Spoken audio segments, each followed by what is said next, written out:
अयोध्या को आध्यात्म सिटी बनाने की तैयारी, देश विदेश से कनेक्टिविटी बढ़ाने का हो रहा है काम। क्रूज के जरिए सरयू में जल पर्यटन बढ़ाया जाएगा। आवागमन के सभी साधनों को उत्कृष्ट बनाया जा रहा है क्योंकि हो रहा है राम मंदिर का निर्माण। अयोध्या में भगवान श्री राम का अद्भुत और अद्वितीय राम मंदिर बन रहा है। इसी के साथ राम नगरी का भी समग्र विकास हो रहा है। किसी भी शहर की पहचान उसके पहुंच मार्ग से होती है। इसीलिए अयोध्या के जल, थल और वायु मार्ग को इस तरह से विकसित किया जा रहा है कि यहाँ आने वाले हर पर्यटक को यात्रा का अनोखा अनुभव मिल सके। मर्यादा पुरुषोत्तम श्री राम के नाम पर बन रहे अंतर्राष्ट्रीय हवाई अड्डा हो या फिर अयोध्या के 3 रेलवे स्टेशन, इनकी वास्तुविद और बनावट ऐसी होगी जो त्रेता युग की याद दिलाएगी। अंतर्राज्यीय बस अड्डा आधुनिकता का पर्याय होगा तो सरयू नदी में रामायण क्रूज चलेगा, जिसमें बैठकर श्रद्धालु सीधे भगवान राम पर आधारित कथा प्रसंगों से जुड़ जाएंगे। रामलला के दर्शन के बाद भक्तगण जब नव्य अयोध्या घूमने पहुंचेंगे तब उन्हें दैवीय शहर की यात्रा की अनुभूति होगी। अयोध्या में राम मंदिर के साथ इसी तरह की और क्या तैयारियां चल रही हैं, ये जानने के लिए देखते रहें राम मंदिर का निर्माण।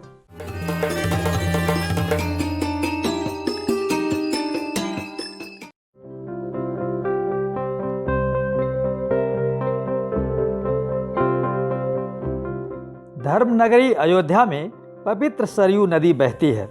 भगवान राम इसी सरयू नदी के तट पर खेले और बड़े हुए। अंत में सरयू नदी में समाहित होने के साथ भगवान की यह लीला खत्म हुई। अयोध्या आने वाले हर पर्यटक को भगवान राम और सरयू के जुड़ाव के हर प्रसंग को याद दिलाने के लिए पवित्र सरयू नदी में अपने तरह की अनूठी लग्जरी क्रूज सेवा शुरू होगी। इसे रामायण क्रूज नाम दिया गया है। पोर्ट शिपिंग और वाटरवेज मंत्री मनसुख मंडाविया की माने तो लग्जरी रामायण क्रूज दुनिया की पहली धार्मिक क्रूज होगी।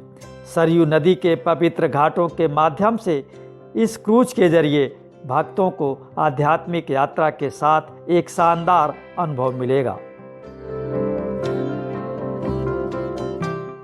रामचरितमानस की थीम पर होगा इंटीरियर। आलीशान रामायण क्रूज में कुल 80 सीटें होंगी।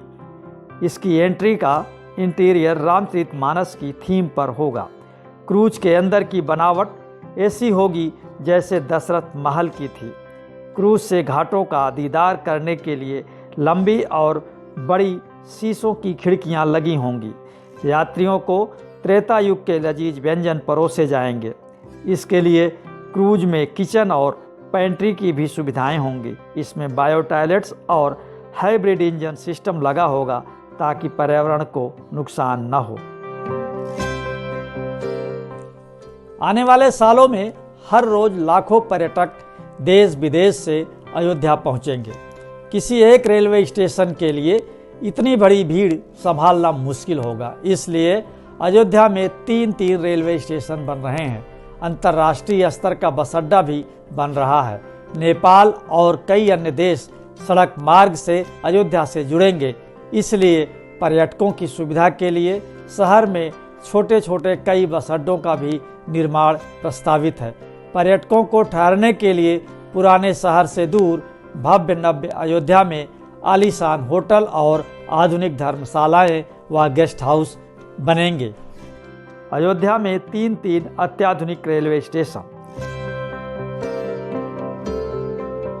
राम मंदिर निर्माण के बाद अयोध्या आने वाले श्रद्धालुओं और पर्यटकों की संख्या में बहुत इजाफा होगा। इसको देखते हुए रामनगरी में एक नहीं 3 रेलवे स्टेशनों को विकसित किया जा रहा है। फैजाबाद जंक्शन का नाम बदलकर अयोध्या कैंट किया जाएगा, जबकि पूर्वोत्तर रेलवे में शामिल रामघाट हाल्ट को अयोध्या स्टेशन का दर्जा दिया जाएगा। अयोध्या के प्रमुख स्टेशन के रूप में अयोध्या धाम रेलवे स्टेशन को मॉडल स्टेशन के रूप में तैयार किया जा रहा है। यहाँ एक समय में कम से कम 1 लाख से अधिक श्रद्धालुओं के रुकने की व्यवस्था होगी। तीनों स्टेशनों को उत्तर रेलवे के अधीन किया जाएगा। इन स्टेशनों की वास्तुकला रामायण कालीन होगी ताकि स्टेशन पर उतरते ही भगवान राम के युग की यादें ताज़ा हो सकें। अयोध्या में श्री राम अंतर्राष्ट्रीय हवाई अड्डा।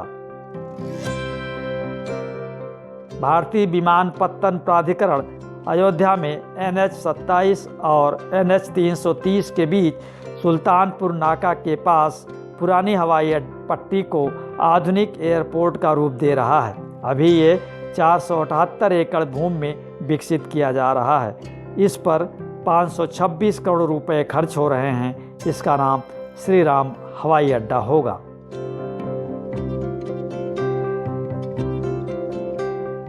पौराणिक थीम पर बनेगी नव्य अयोध्या। राम मंदिर और सरयू विहार के बाद अयोध्या आने वाले पर्यटकों और श्रद्धालुओं के आकर्षण का केंद्र नव्य अयोध्या होगी। उत्तर प्रदेश आवास विकास परिषद यहाँ 25 राज्यों के अतिथि गृह बनाएगा। 5 देशों के अतिथि गृह खोलने का प्रस्ताव भी मिल चुका है। अन्य देशों के भी सांस्कृतिक केंद्र यहाँ खुलेंगे। कम से कम 30 होटल 5 स्टार व 3 स्टार के होंगे। पौराणिक थीम पर विकसित होने वाली यह नगरी 1193 एकड़ में फैली होगी। इसके विकास पर 2800 करोड़ रुपए खर्च किए जाने हैं। ये अलौकिक नगरी अयोध्या से गोरखपुर जाने वाले हाईवे के एक तरफ 182 एकड़ और दूसरी ओर 811 एकड़ जमीन में बनेगी। आधुनिकता के साथ इसका पौराणिक थीम पर विकास किया जाएगा। राम मंदिर के बहाने योगी सरकार अयोध्या को उत्तर प्रदेश का सबसे बड़ा धार्मिक और पर्यटक स्थल बनाना चाहती है। इसीलिए राम नगरी को यूपी के हर धार्मिक शहर से जोड़ा जा रहा है। राम वनगमन पथ के बन जाने से देश के 12 से अधिक राज्य सीधे तौर पर अयोध्या से जुड़ जाएंगे।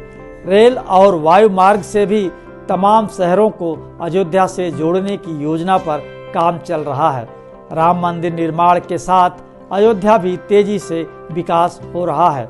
अयोध्या की हर गतिविधि को जानने के लिए देखते रहें राम मंदिर का निर्माण। आपको ये शो पसंद आया तो लाइक करें, शेयर करें और कमेंट बॉक्स में अपनी बात जरूर लिखें।